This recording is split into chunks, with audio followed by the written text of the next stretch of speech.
कहते हैं, समय भले बदल जाए, जन्म भले बदल जाए, लेकिन कर्मों का हिसाब कभी नहीं बदलता। जीवन में किए गए हर अच्छे बुरे कर्म एक न एक दिन लौटकर जरूर आते हैं, चाहे इस जन्म में या अगले जन्म में। आज हम आपको सुनाने जा रहे हैं एक ऐसी ही रहस्यमयी और भावनात्मक कहानी जो दिखाती है कि कैसे लालच, पाप और विश्वासघात का फल समय बीत जाने के बाद भी इंसान को भोगना ही पड़ता है। यह सिर्फ एक कहानी नहीं, बल्कि एक चेतावनी है कि जीवन में जो भी करें सोच समझकर करें, क्योंकि कर्म कभी माफ नहीं करते।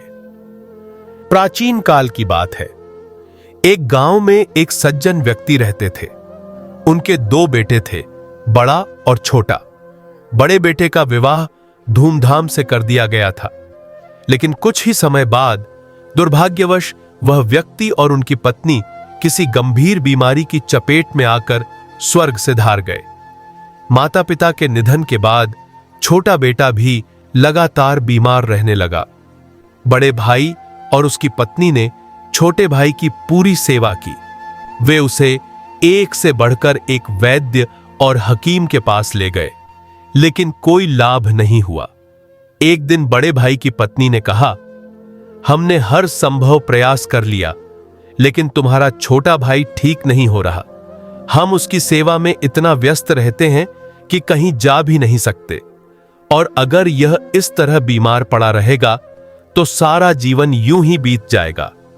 क्यों न किसी तांत्रिक या विद्या से मिलकर इसे मुक्ति दिला दी जाए। इसे भी कष्ट नहीं रहेगा और हमारी जिंदगी भी आसान हो जाएगी, और संपत्ति भी पूरी की पूरी हमारे पास ही रहेगी।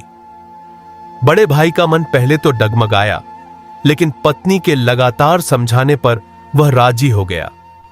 उन्होंने एक लालची वैद्य से संपर्क किया और उसे पैसे देकर कहा कि दवा में जहर मिला दे। वैद्य ने ऐसा ही किया और कुछ ही समय में छोटा भाई इस दुनिया से चला गया। समय बीतता गया। बड़े भाई को एक पुत्र रत्न की प्राप्ति हुई। उनके पास संपत्ति भी बढ़ने लगी। पुत्र बड़ा हुआ, समझदार बना और उसका विवाह भी बड़े धूमधाम से कर दिया गया। लेकिन विवाह के कुछ समय बाद ही वह पुत्र भी बीमार पड़ गया। माता पिता ने उसकी जी जान से सेवा की, बड़े बड़े वैद्यों से इलाज कराया, पर कोई सुधार नहीं हुआ। एक दिन वह बेटा मृत्युशैया पर लेटा अपने पिता से बोला, भाई, अब मेरा समय आ गया है, मैं जा रहा हूं। यह सुनकर पिता की आंखों में आंसू आ गए। उनका गला भर आया। कांपते हुए स्वर में उन्होंने कहा, बेटा, मैं तुम्हारा भाई नहीं, तुम्हारा पिता हूं। इस पर वह बीमार बेटा हल्के मुस्कान के साथ बोला, हां पिताजी, इस जन्म में आप मेरे पिता हैं, लेकिन क्या आप भूल गए, पिछले जन्म में आप ही मेरे बड़े भाई थे। आपने लालच और संपत्ति के मोह में आकर एक वैद्य से मिलकर मुझे जहर दिलवाया था, और मैं उसी जहर से मर गया था। बेटे के पिछले जन्म की सच्चाई सुनकर पिता की आंखों से आंसू बहने लगे। पश्चाताप से उनका हृदय फटने को था। उन्होंने कांपते हुए स्वर में कहा, हां बेटा, मैंने तुम्हारे साथ बहुत बड़ा धोखा किया था। तुम्हें जहर दिलवाकर तुम्हारी सारी संपत्ति हड़प ली थी। लेकिन बेटा, एक बात समझ नहीं आ रही। अब जो तुम्हारी पत्नी है, मेरी पुत्रवधू, उसका क्या दोष है?